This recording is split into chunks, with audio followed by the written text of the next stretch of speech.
It's just setting up. 1 minute. Yeah. What does EBC teens mean? So EBC stands for Early Birds Club.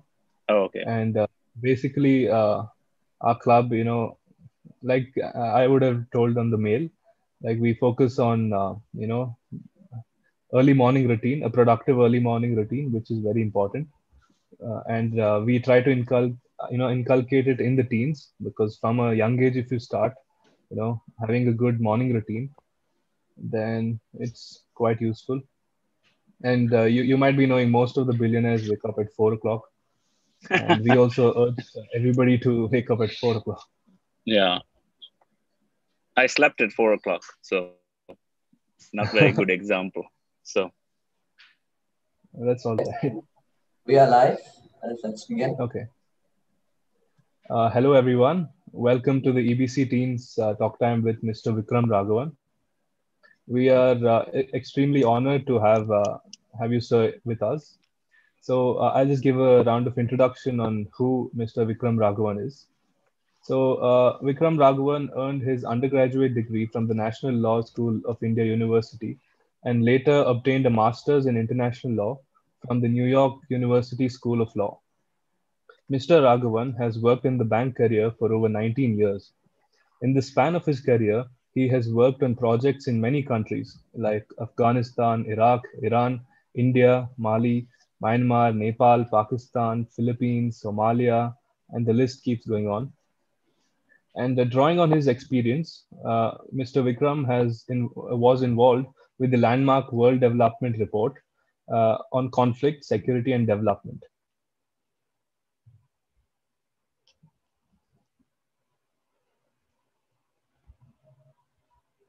Okay. He's so the Shreya, bank's. You were supposed to. I'm speaking. Can you hear me? Yeah. We can hear you. Okay, I think I must have frozen for a second. I'll start again. Currently, he works as a lead counsel in the World Bank, and he is the bank's legal advisor for conflict, refugees, and macroeconomics. Mr. Raghavan is fascinated by Indian constitutional law and history, and he created a very popular blog called Law and Other Things. Thank you so much for joining us today.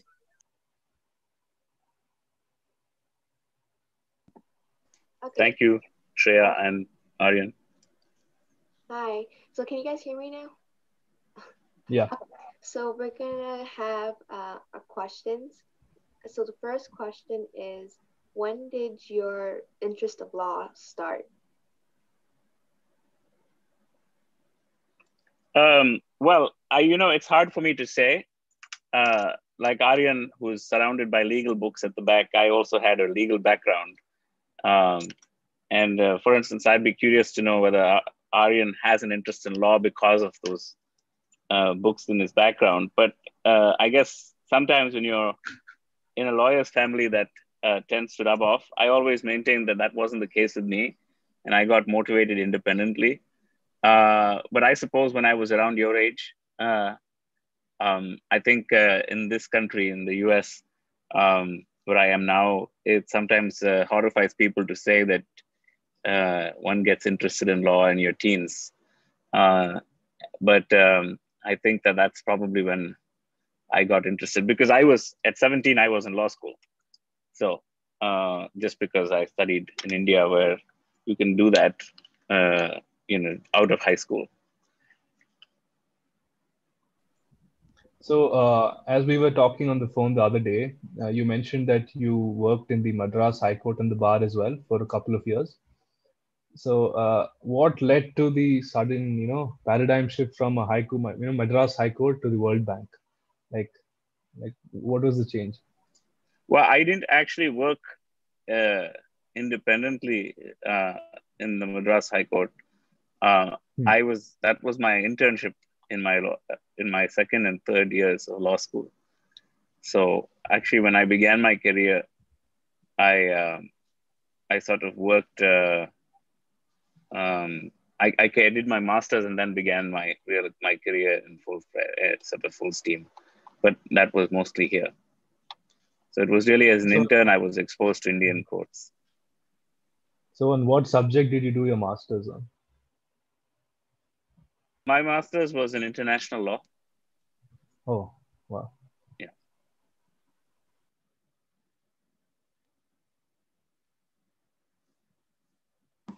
So how does the World Bank help fight poverty at a global level?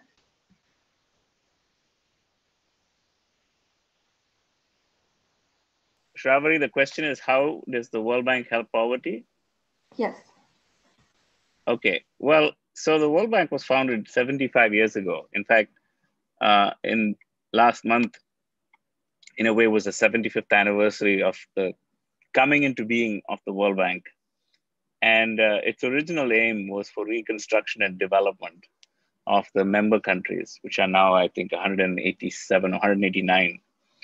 And that goal of reconstruction was one which was put in because the World Bank was created in the just after the world, actually, even while World War II was still ongoing towards the end of it. And so when the World Bank was created in the year the World Bank ended, the World War ended, the focus immediately was on the reconstruction of the war-ravaged parts of the world, primarily in Western Europe. But that objective was a limited one, which the World Bank pursued in its early years. And then it quickly pivoted to working on development, right? So it looked at projects around the world like big dams, factories, railways. The first loan to India was a railway loan in 1949. And in the name of development, it did a lot of big projects, big infrastructure projects, and focusing on industries, building capital assets. Then in the 60s, it decided that in addition, if you want to really expand the meaning of development, you have to look at the social dimension. And so it started financing health education projects in the early 70s environment. And in the mid 70s, the World Bank decided if you really want to make a true progress on development, you have to tackle poverty. And so that's when it sort of sharpened its anti-poverty mission. And that goal of tackling poverty became, the dominant focus of the World Bank in the years after. And so all of the loans and the projects and the financings the World Bank does have this sort of, how do we end poverty filter, but that has become more nuanced over the years to also increasing prosperity while eliminating poverty. And so almost everything we do has to sort of meet those twin goals of removing, of trying to eradicate, if you will, extreme poverty, but also enhancing shared prosperity. So in this field of law and politics, and especially like where you work at the World Bank, a lot of times there's a disparity between women and men, not just in the amount of people that work, but also in like pay. There's a pay gap. But how do you think we can encourage more women to join this field, and how can we make it a more fair playing field for women? Oh, I think you're muted. Yeah, sorry. I work in a department that is 70% women. So I think that at least from where I work, that's there a lot that disparity has been somewhat I wouldn't say eliminated, but mitigated, right? So my boss is a woman, her boss is a woman, and their boss is also a woman. Actually, a very impressive one. You should check her out on YouTube. Her name is Sandy Okoro. Well, I think one of the most inspirational people I know. I'm going to type it out in the chat, her name. And so you can look up her YouTube videos, which are pretty cool. Well, there's one on her life and there's one on the interview she gives. So so gender is a big priority where I work. So I mean, that wasn't the case when I joined the World Bank 20 years ago. it wasn't 70% women, but that's happened very quickly, relatively quickly. So now again, I don't know what the overall ratio at the World Bank is between men and women, but I'd say it's pretty, the ratio is pretty, is much probably bigger than in many other organizations, or more equal, so. Sir, you talked about the way World Bank seeks to sort of eradicate poverty and all of that. And this is just something that I think about a lot, is like how colonialism sort of impacts, today's world, even though maybe it's not a direct thing. Are there any parallels you can draw between countries that might, face the most poverty and colonialism and something like that? There's an article somebody sent me actually yesterday, which addresses that. Well, it looks at the early years of decolonization, which took place basically in the 50s and 60s, right? With India's independence in 1947, there was a cascade of newly independent countries emerging out of the bondage of colonialism, right? So, but that was also the time the World Bank was beginning to ramp up its operations. So I'm not sure I fully understand that history yet. I'm looking forward to reading this article, which I got yesterday. But I do think that there was obviously a linkage. I'm not an economic historian to provide the facts and figures to be able to make that claim, but it certainly impeded many countries' development efforts, the fact that they were colonized. And there's a big debate about, whether there was colonialism actually helped countries, even though it obviously oppressed them. So I think as far as I'm concerned, the emergence from colonialism, many of these countries actually grew the World Bank's membership. So if you look at the numbers, there were 44 countries in 1944 when the World Bank was founded. And that today is 189. And there were big bursts of membership. And many of them were driven by, newly decolonized countries becoming independent and then joining the bank. But I think it would be interesting to see to what extent, where were they at the baseline? And then, especially the countries that sort of were the part of the early wave of decolonization, and to see how their development trajectories grew. I suspect it's a very complex story. And there is also some, let's say,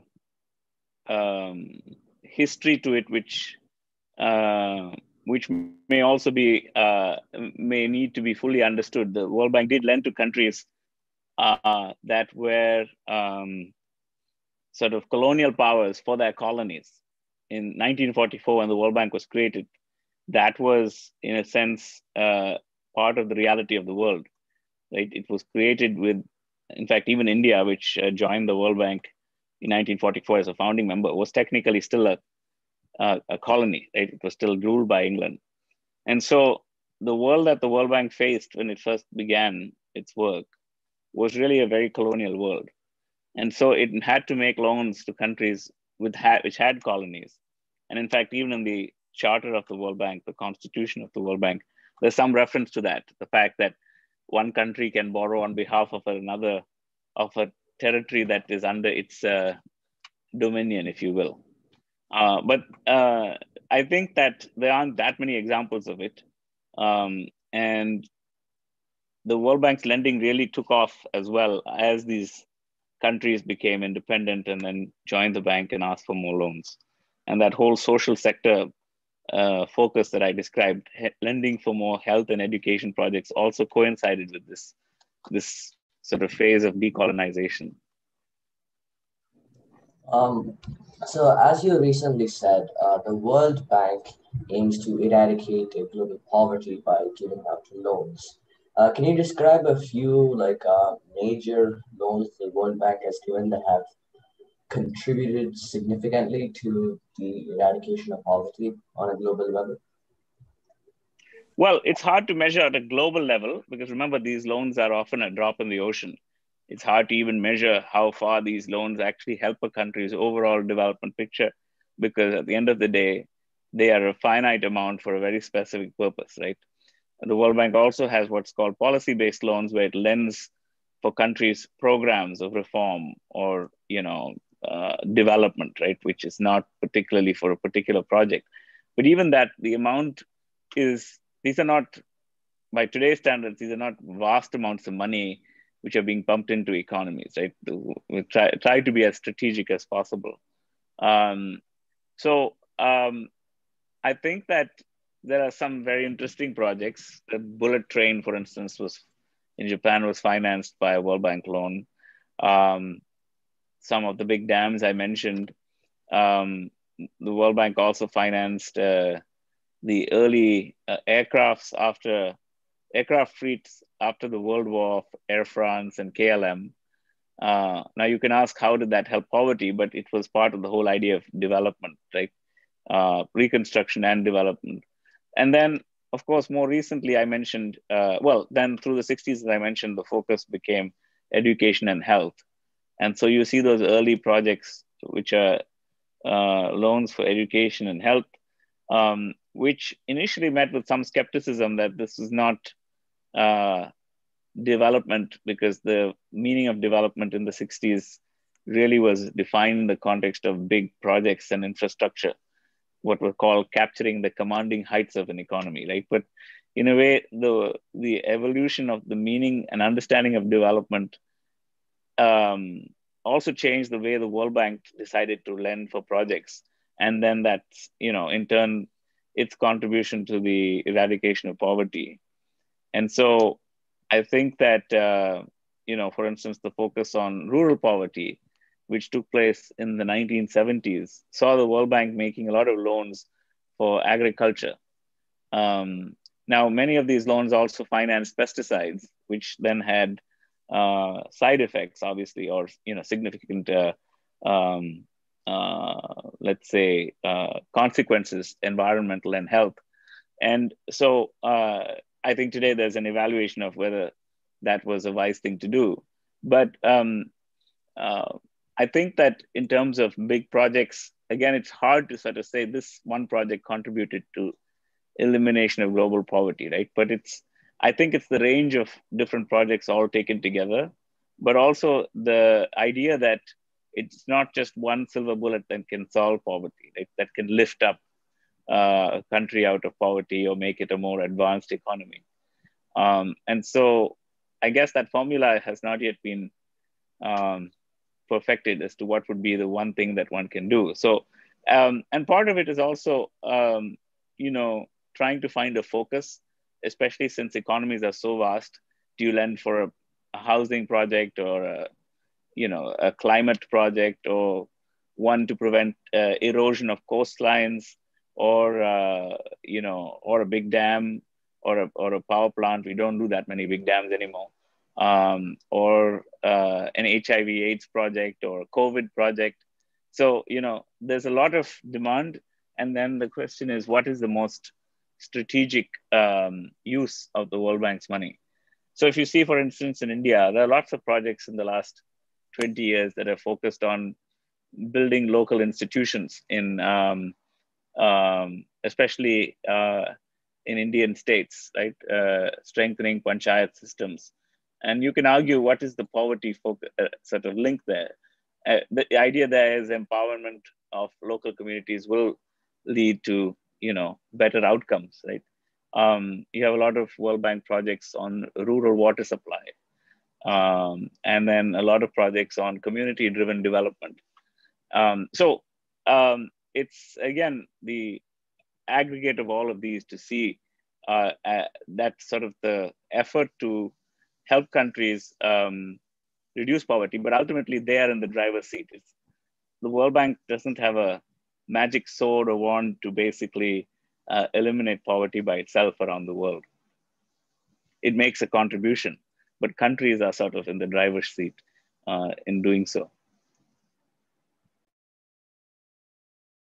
And for our viewers who are watching this on YouTube, Can you explain where the World Bank gets its money that it gives loans out to countries for?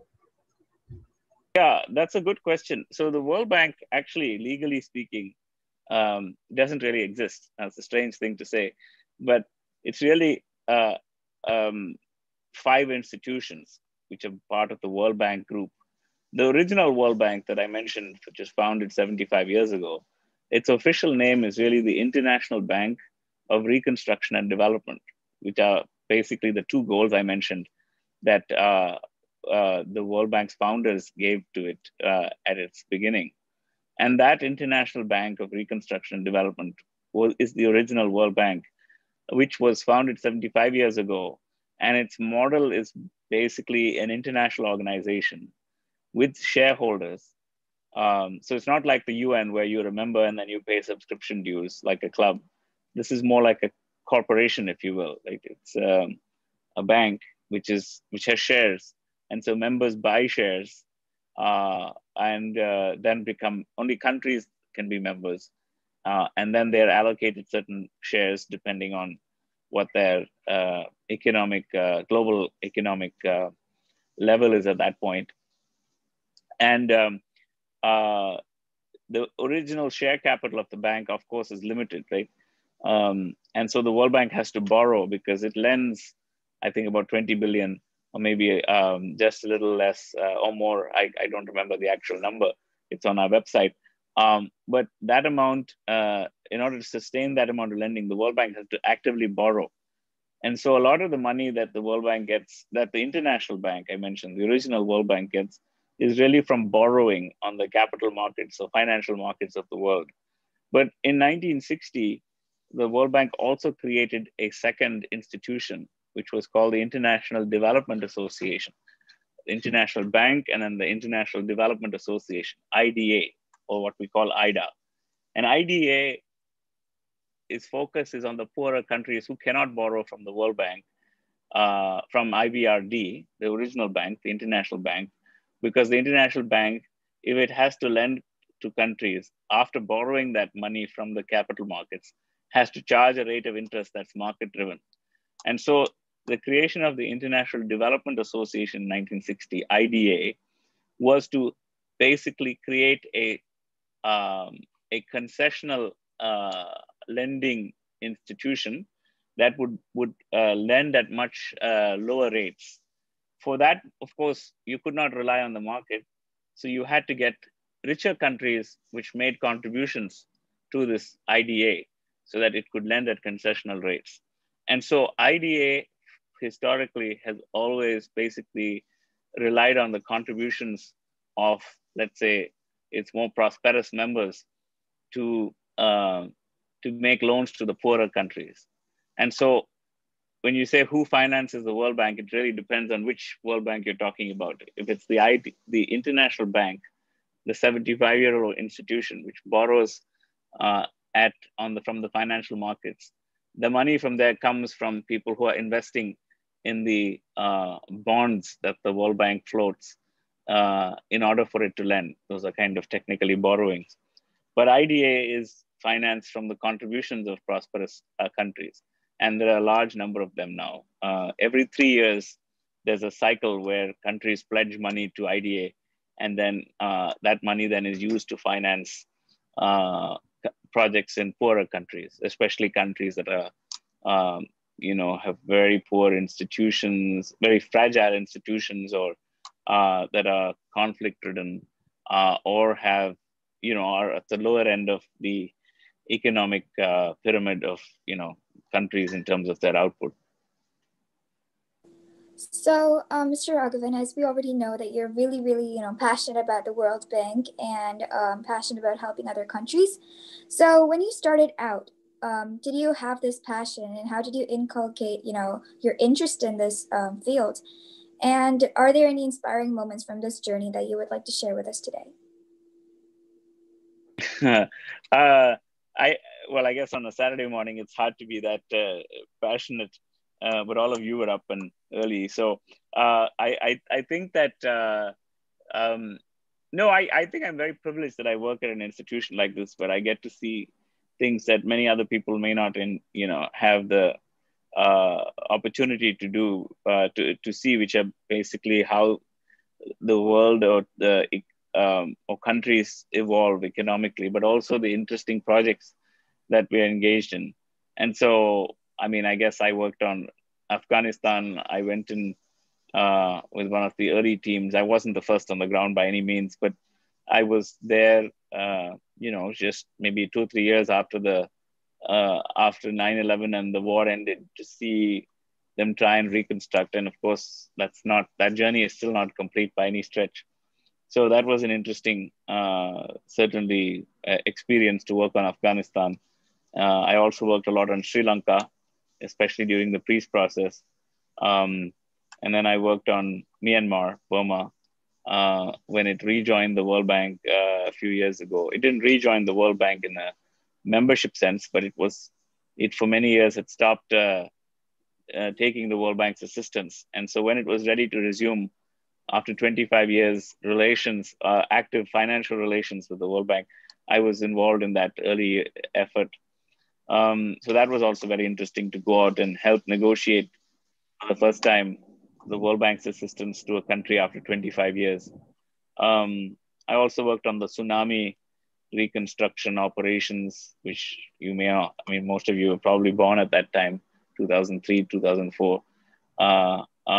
And basically, that was also very interesting, because how do you help countries recover after a very traumatic natural disaster, which is an experience now that's coming into handy in the COVID operations.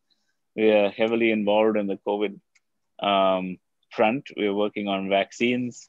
And if you see our Twitter feed, you will see some of the interesting projects we do. And so for me, it's again a privilege to follow some of these things, and actively work on them if I'm assigned to those projects. That's an amazing career, and that's all those amazing lives that you saved. And well, I didn't save any lives, but you have no. I remember, I'm only a lawyer, so I work on the documentation side. The real, let's say, people in the action are the people who are the economists, or the social development specialists, or the environmental scientists, who actually design these projects and then try and implement them, which is sometimes very hard to do. So I'm not by any means in the front row, but I obviously sometimes get the privilege of a front row seat to see what's happening, even though it's not my show, in the sense it's someone else is involved in basically choreographing it, but I help obviously as part of a team. Still amazing. Thank you, Prisha.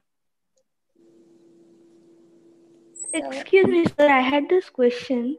In today's time with COVID, a vaccine is necessary to eventually help the world back to normal. More developed and wealthier nations can easily afford and buy these vaccines. However, it would be difficult for developing nations to obtain the same vaccine. How can they combat this? Yeah, I'm not sure I got the end of the question. If you want to say to repeat that, or maybe somebody else can tell me what the end of the question was. I did hear about poor countries and vaccines. They're not being able to afford vaccines. She asked how we could combat the situation. Yeah, it's an interesting challenge. I'm only a lawyer, like I said. I don't have. I'm not a health economist or health expert to provide a very detailed technical answer. But I think that if you see there's something called COVAX, COVAX. All of you are nodding, so I guess you all know. I think that that is a very interesting alliance of countries that is created with that aim, which is to help make sure that vaccines reach the poorest countries of the world. And I think COVAX is one initiative. Even COVAX is not going to cover all of the poor countries. I think its initial goal is 20% of the need, which is even that is ambitious. And you will see, we see now both rich countries struggling to vaccinate, and so the climb for poor countries is going to be much harder. But there's no other choice other than to roll up one's sleeves and do it, right? And so I think the World Bank's sort of vaccine financing is also just getting started, because we're still not even sure which vaccines properly work. Well, we now have 2 or 3, but Moderna and Pfizer are not available in many parts of the developing world. And then what vaccines do you finance that are safe? So that is part of the challenge, right? How do I think the money is available. We just want to make sure that it actually is safe and that it works, right? So that's why the vaccine projects are just beginning. But I think there was one in Lebanon that was just approved. Lebanon is a country that's gone through some really harsh times now. So I think this is an interesting project. And I think that over the next few weeks and months, this will be a very important time to basically understand how one can try and make sure that the poor countries are not really left out in global vaccination efforts. So during COVID, COVID is actually COVID has caused a lot of damage to our world, and one of them is in business. And I know you're a lawyer, but I just wanted to have like a basic idea. So in today's time, a lot of businesses are taking nosedives. A lot of people are becoming unemployed, and this has resulted in a lot of chaos in underdeveloped countries who really want who can't afford their economy anymore and who are struggling. So has the World Bank exactly started formulating a plan against this and to help these unemployed nations, underdeveloped nations? Well, yes, I think if you go look at our website, you'll see the early COVID projects of the World Bank finance, which were not so much vaccination, but focused on either helping countries that were in economic distress, countries whose tourism went down, or basically whose economies nosedived because of the global financial crisis or the economic crisis. And then also countries which needed money for their health systems, either to buy protective equipment and gear or to, build infrastructure to deal with the pandemic. And I think that, again, it all depends on which country and what the need is. But I would say in the last year, COVID has been probably the dominant focus of the World Bank's activities in most countries of the world, almost the singular focus in some countries. Although, we still have to lend for other priorities or finance other activities. And so the list is a long list of many, many countries. I think India also got a very big COVID loan. And then, but again, it's such a big impact in actually so many ways, right? And so part of the initiative that the World Bank took was to try and reduce the debt burden of countries, because many of these countries also heavily indebted. And so as they cope with the financial or economic crisis, they also have to repay loans, especially to commercial investors, commercial lenders, but also a lot of bilateral loans that they get from other governments, right? So the World Bank really had to work hard with the IMF to try and come up with a scheme to try and see if these countries could be given a break from paying their debt, sovereign debt, while they basically grappled with COVID. So that was another big initiative, which wasn't directly related to fighting the pandemic, but really helped the effort because it tried to ease up, let's say, the economic constraints on a country, which had to quickly reprioritize its resources to fight the pandemic. So, as we know, COVID has posed a great challenge to both the economy and the health lifestyle of many countries around the world. And although there have been pushes in the medical field, such as the Pfizer vaccine, the Moderna vaccine, the AstraZeneca vaccine, and I think the Johnson Johnson vaccine is going through the approval process with the FDA right now. There have been some challenges too. A new UK strain has entered the US and several other countries, and this strain has been found to target teens at more of an aggressive rate. And there's also been a South African strain. So while there have been many improvements, there also have been multiple setbacks. So from a World Bank perspective, what is your timeline for the COVID-19 or the coronavirus pandemic? When do you think that things will finally settle down and the world can resume back to its normal state? Oh, I don't know. And I don't think anybody at the World Bank would be able to answer that question, even if they are a health economist or a public health specialist, because nobody knows the answer to that. I do think that, I think the one thing it's demonstrated is that we have to be nimble and agile in responding to this crisis, and that it's not over until it's over, right? And I think that nobody expected these strains to come up, and but now we have to deal with them. So I think if you asked us a year ago, we would have said, well, maybe we can finance health systems. Because remember, nobody was even talking about vaccines in the beginning.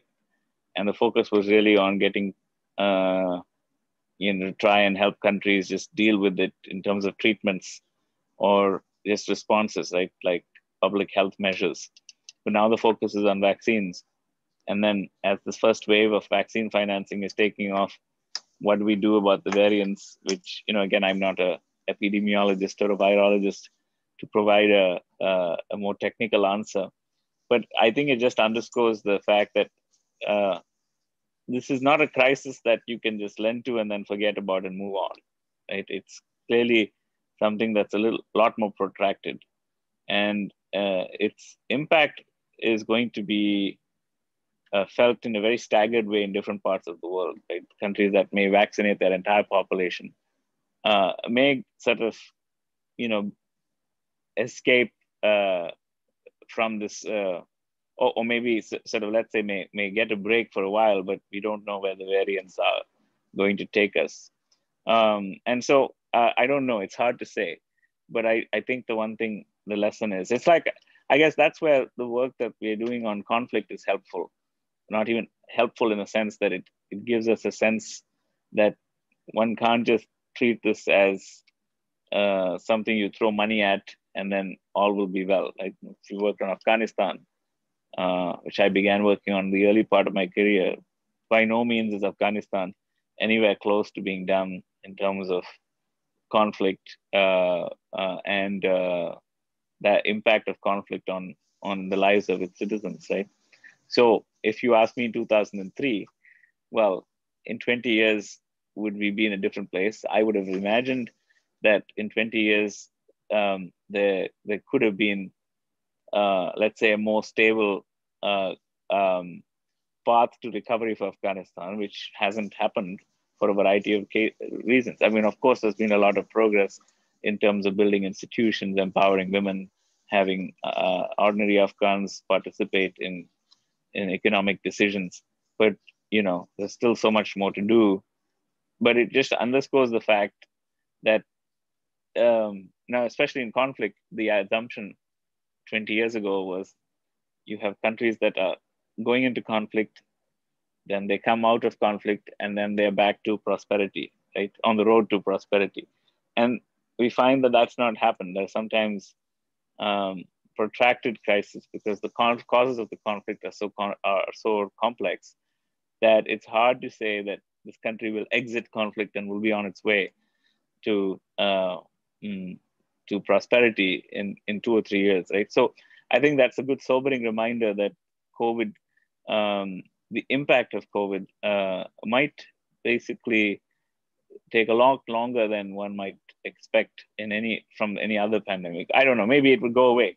But I guess I since I work on conflict, it is sobering to be reminded that conflict, the impact of conflict doesn't end when the fighting stops. And sometimes the fighting doesn't really stop because violence continues. So you were talking about countries taking out loans, and especially now because of COVID, many countries have taken loans, and you just said that maybe the impact of COVID will end up being something that lasts for a really long time. So in terms of sovereign debt, what role do you think that today's youth will play? I was kind of wondering what to answer uh, when Aryan suggested this question to me. He suggests somebody might ask the question, I suppose. I don't know what role the youth can play in sovereign debt, but I do think the one thing is to ask questions, right? What a country is borrowing for, because at the end of the day, it is debt that generations will have to repay, right? So there's always going to be that intergenerational dimension of sovereign debt in terms of one generation borrowing and another generation repaying. That's just the nature of debt. Now, for instance, the World Bank's IDA, which I mentioned at the beginning of this conversation, now it doesn't make loans per se because it's supposed to be a concessional entity, but it does lend in a technical sense, in the sense it expects countries to repay. Now that has changed in the last 20 years or 15 years, where it now gives grants and says, okay, you don't need to repay it. But the model of IDA, like IBRD, the original World Bank, the international bank, is still a lending-based institution, even if it's at much more concessional rates. But those concessional rates are very low interest, less than 1%. But the repayment is over 50 years, in some cases, 40 years. Now, that clearly means that countries are repaying today what somebody borrowed in 1980 for, right? So when you say come to the role of youth, I think it's good to ask questions. Is a country borrowing sustainably? Is it something that a future generation should be shouldering? But it's hard to ask those questions if you don't have the basic information, which is why it's very important to focus on transparency in debt. Many countries were not traditionally publishing what they borrowed, especially from other countries. The World Bank's borrowing is fairly public because it has to be all put on the website and disclosed. So there's no secret about how much World Bank loans a country gets. But other sources of financing in terms of sovereign debt or sovereign financing loans may not be so transparent. And many countries don't necessarily provide that information readily, or they put it in a way you may not be able to access. And I think that is something which is a challenge the World Bank's actually been working on quite a bit. How do you ensure transparency of budgets, but also borrowings, right? Because countries are entitled to say, well, it's none of your business where we borrow from and on what terms. But I suppose the youth of those countries, it's important for them to know because they are sort of the generation to repay. So, sir, we've talked about your work with conflict, security, and development in the report. So, can you talk about what you think is the role of education as it connects to these topics of conflict, security, and that?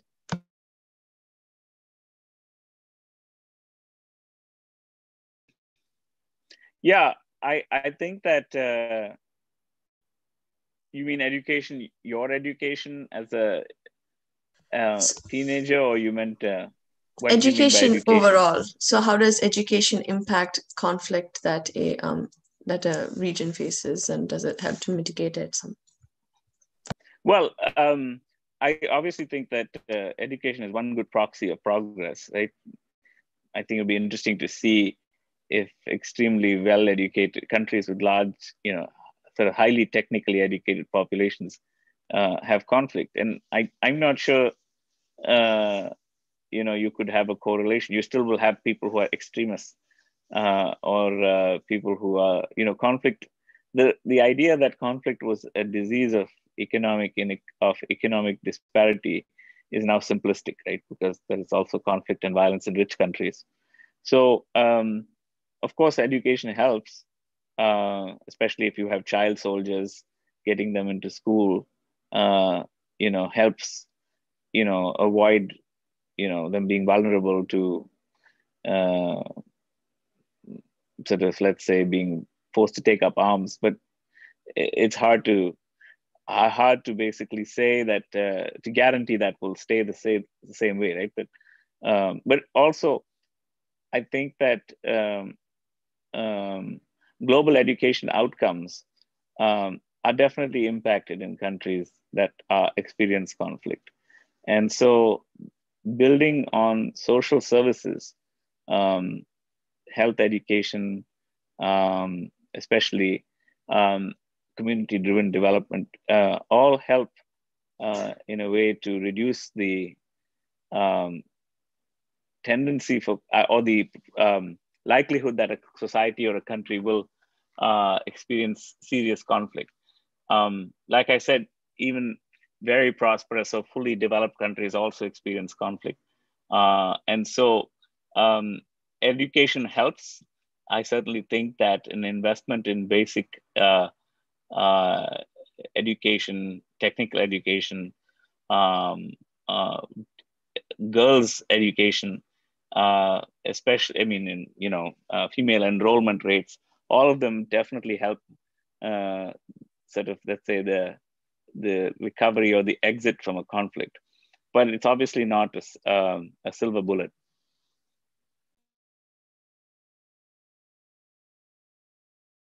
Okay, so our next question is, how do you think modern teens who have a passion to be a part of the World Bank and to help the countries should pave their path in order of education to have such a career? That's a good question. Well, I got yesterday an email from a guy on LinkedIn who said he's a high school senior and he wanted to do an unpaid apprenticeship. So I actually get emails from people who are out of law school, or I've never had a high school student write to me. And I had to say, I'm afraid we don't have such an opportunity. I think there's an internship program for DC area high school kids, but I'm not aware of anything more global than that. But I think that one can prepare for a career, whether at the World Bank or any other international institution, or in the area of private finance, private international finance. Remember, the World Bank is only one drop of the ocean, right? Lots of international finance takes place from private sources, and wealth funds, and banks and whatever else, or other development institutions. The World Bank is only one out of 18 other multilateral development banks. There are 18 other banks. The Asian Development Bank, the Asian Infrastructure Bank, the African Development Bank, the Inter-American Development Bank, right? So there are many, many, many opportunities out there. And how do you get a job at these institutions? Many of them depend on what sort of job, right? Because I've talked about the different types of loans we make, which means that we have to employ specialists from different fields. So I work with people who are health economists, who are environmental specialists, people who've done that training as anthropologists, or macroeconomists who focus on budgets and debt and economic growth, right? Or people who are health specialists because they work on HIV or COVID, or people who work on pollution control or soil erosion, coastal zone erosion, or people who are experts in fisheries, for instance, right? Or in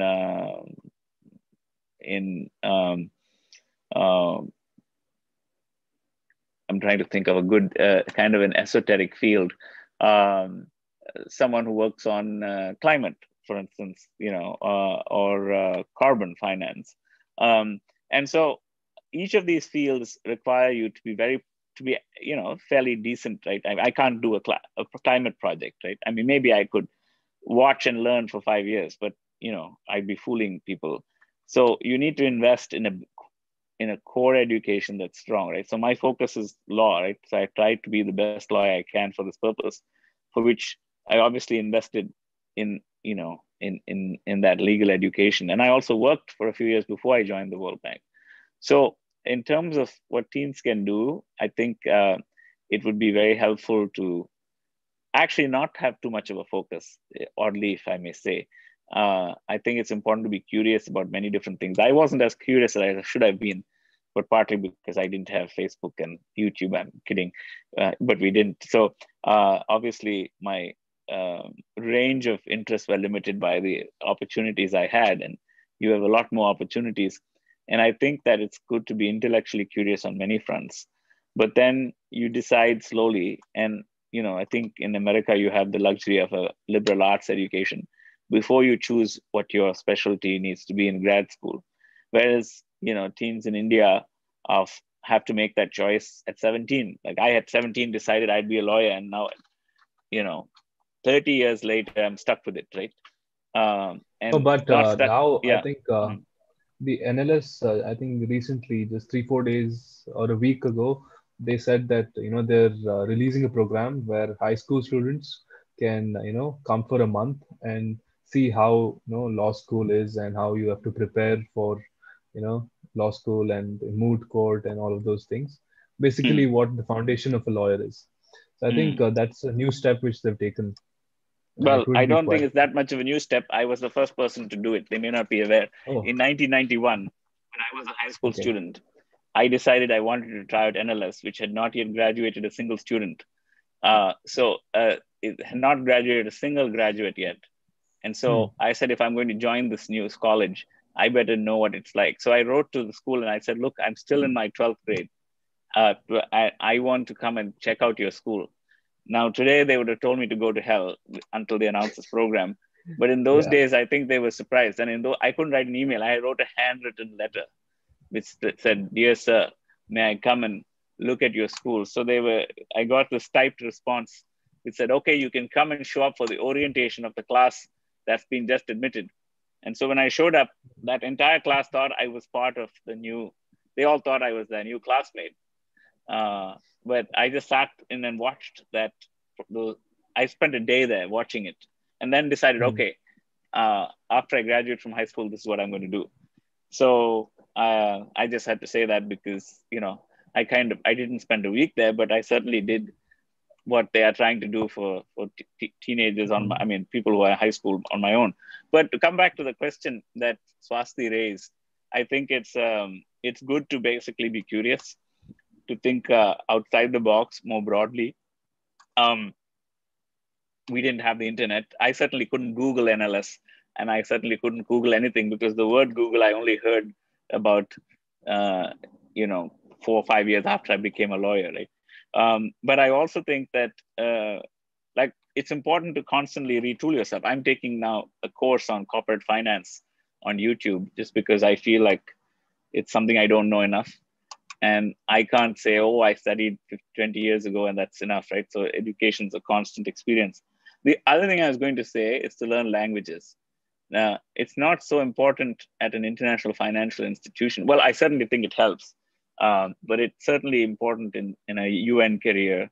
And I think that learning languages, and I'm not thinking of just being able to order a meal in French or something in, Spanish in terms of being able to chat with someone, but serious proficiency is something that actually you can invest in now. At my age, it's very hard to learn a language, and also harder to find the time to do so. So that would be something else to do. And then develop an interest in at least 3 different fields. I always feel that sort of, people then become very unidimensional. But it obviously is changing. And part of that unidimensional is because, you're then just exposed to information from one field. But I think that's changing now. But I still think it's important. I always say when people ask me for career advice, who become the world's leading expert on 3 subjects. When I say that, obviously you can't be the world's leading expert because, who's to say you are. But in a way, try and make sure you're known for your expertise in actually 3 subjects, right? So I'm sort of this maverick because I have this interest in the World Bank, but I'm also interested in Indian history. I certainly am not an expert in any of these fields, but at least I try to say that I've got 3 areas of my core passions. And so I think it's very important to have at least 3, become the world's leading expert in 3. Now, all 3 don't have to be career related, but I think it helps to have that rather than say, I just want to focus on one thing.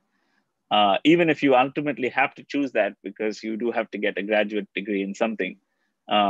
You here in this country, you can major and minor in different things. That's not a luxury in other countries.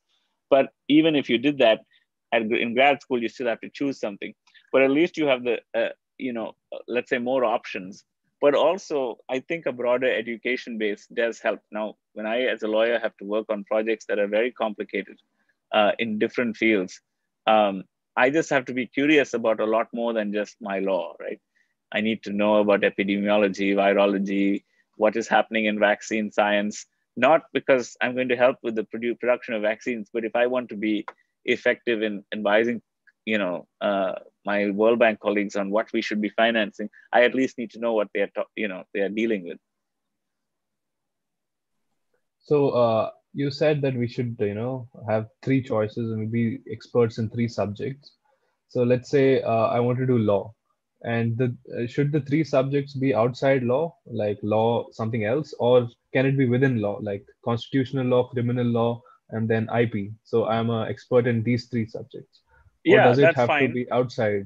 Well, the problem is that when you say expert, then you have to stay in touch, right? Yeah. So I always say that in my field, international law, which I began, now it's such a big field that I'm no longer an expert in most of the 20 years ago, I could say I knew most of international law, at least the basic principles well. Today, international criminal law is a subject I know very little about because I just don't deal with it. And it's so much more complex. International climate change law, environmental law, which, when I was in law school, I wrote lots of articles on the subject because, today it's so technical and it's so sprawling. It would be very hard for me to even claim that I know even the basics. So when you choose these three fields or any field, you also have to remember that learning is not static. And so you need to basically be able to invest in an infrastructure that you create for yourself that allows you to grow and then keep learning. That's easy to say, but it's harder to do because learning is a constant process which requires also retooling on the methods, right? Now, who knew? I was looking, I went back to my office yesterday, last week, to pick up some books, and I found this book which I had bought in 2000, 20 years ago, on corporate finance. And I bought the book because that was the only way to learn about corporate finance 20 years ago. But today, who would go buy a book to read it, right? You'd go watch a video, which didn't exist then, right? So, but I still bought the book home because I said, okay, I paid $100 for this book and I haven't opened it.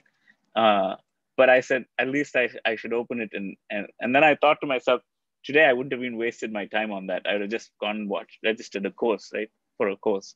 So that's why I think it's interesting to also say when you become the world's expert in these three fields or in any field, it's important to also invest in yourself in a plan, in a learning plan, where you're constantly retooling yourself and constantly staying up to date. So I've heard that you have a blog called Law and Other Things. Can you describe what the blog is about and what its aim is? Yeah, it's not my blog. Well, I began it many, many years ago, but it's now basically not owned, but it's basically a collective of people who write for it. I actually become quite inactive on it because I don't have much time. And I'm obviously, again, I'm struggling to keep up with my own interests, my own sort of, let's say, professional interests, which is completely different from the blog's focus, which is about law and other things very broadly defined. So it looks at Indian constitutional law and Indian public law and legal developments. The focus was primarily to get more students to write for us, because at the time I created it, there were not that many opportunities. It was one of the first, probably India's first legal blog, which today has many. And so there weren't that many opportunities for young law students or people who were new to the profession to write or to sort of create a brand for themselves, because this was pre-social media.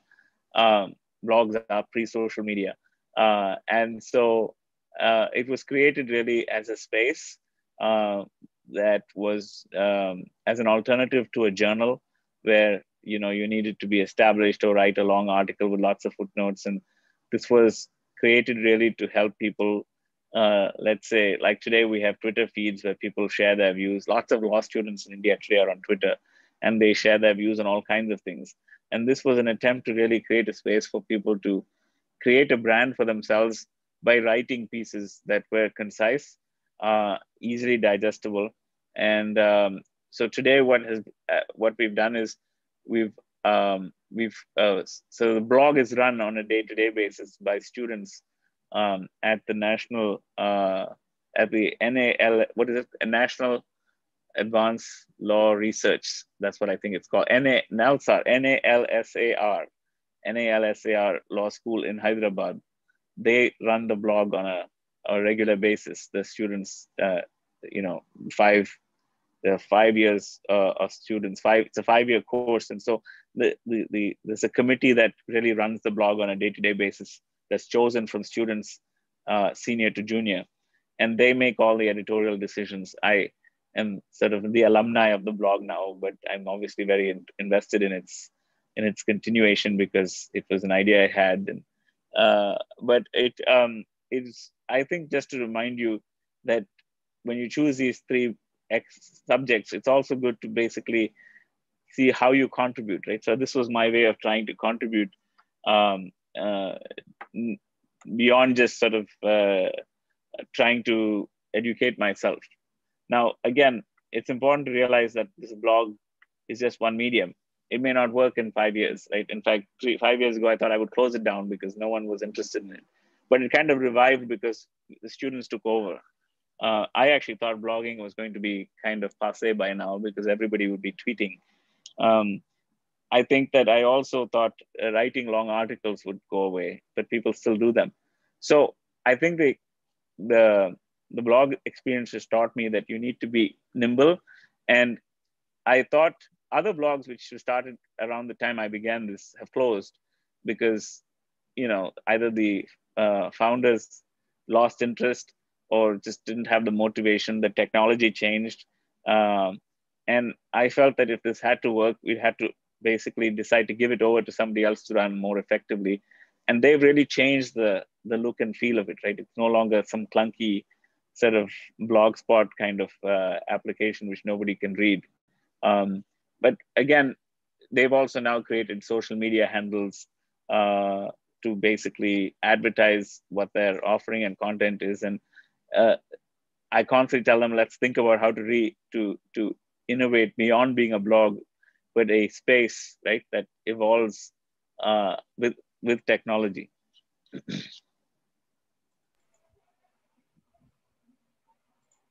I think we'll end the session with one final question. So, what is your final message to the teens today?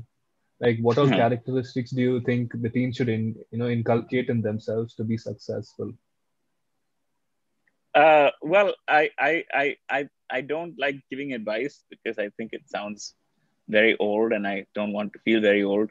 But I think that I would just say, like I said, be curious, develop at least three areas of interest, which takes a lot of time because you have to choose them wisely. You have to choose them shrewdly, and you have to be a little unconventional. You don't want to, say, okay, I'm interested in climate change like 50 million other people. Like, you can be interested in climate change, but you have to then choose some niche area while still making sure you understand the subject more broadly, right? So I think even that choice of these three subjects will take a lot of time and investing, and then in a way rely on your gut, right? Don't choose something you think will give you a job in the future. Yeah, I wouldn't, let's say, if I'm, let's say, choosing to study 14th century Norwegian, that's an interesting interest. But the question is, if you have three interests like that, is it going to help you find a job in the future? And maybe you don't want one, right? Maybe you'd like to be a professor who does that. So you just have to think through yourself. Over planning is not helpful. I think that my generation was so focused on, I want to be an engineer at 17, right? But it's interesting to see my classmates who are all now 30 years out of college, right? Not from their first year of college. Have they evolved? So some of them began as engineers and now they are,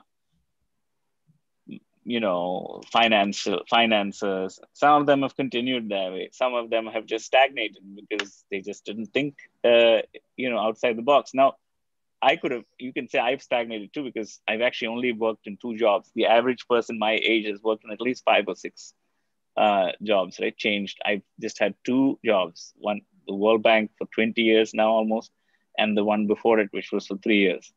But so you could say I've stagnated, but I actually think my interests have changed. And in a way, I'm lucky and fortunate that I worked in a job that has been relatively stable so far. But it's hard to predict. And that's why I say have these 3 interests, or at least 3, because in a way they are your insurance policy. If one thing doesn't work, something else can work, right? You can kind of reinvent yourself. And I think that is what I keep saying, because when you say, I just want to be this one thing, and then when you hit 40, which is a long way off for you, I have people who come to me who were very idealistic in their teens and early 20s. And then, with all passion and zeal, worked on something without investing in their own careers. And I'm not saying selfishly in terms of, it's not like they didn't save money.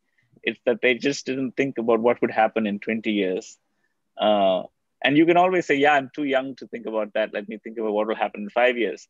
But I think like I said, the choice I made at 17, when I was in your age, is defining what I'm doing today.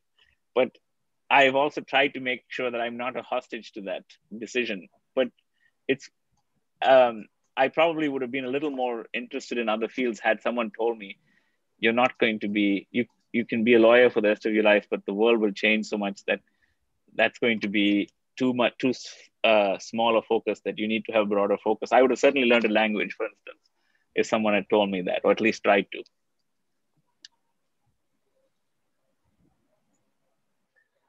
Okay, we are indeed very grateful to you for sharing with us your motivational and inspirational life experiences, sir.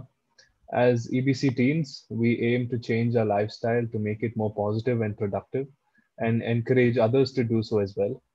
Together, we wish to become the new age leaders that this world needs. So, whoever is watching, please join us and be a part of this larger than life mission. Thanks. Thanks a lot. Thank you, Aryan, and thanks to all of you. Thanks for giving me this opportunity. And I'm sorry it took me a while to get on to finalize the date, but we were quite busy with all the stuff I was mentioning. And I'm glad this worked out. And I want to wish all of you the very best. And thanks for your interest and for your attention.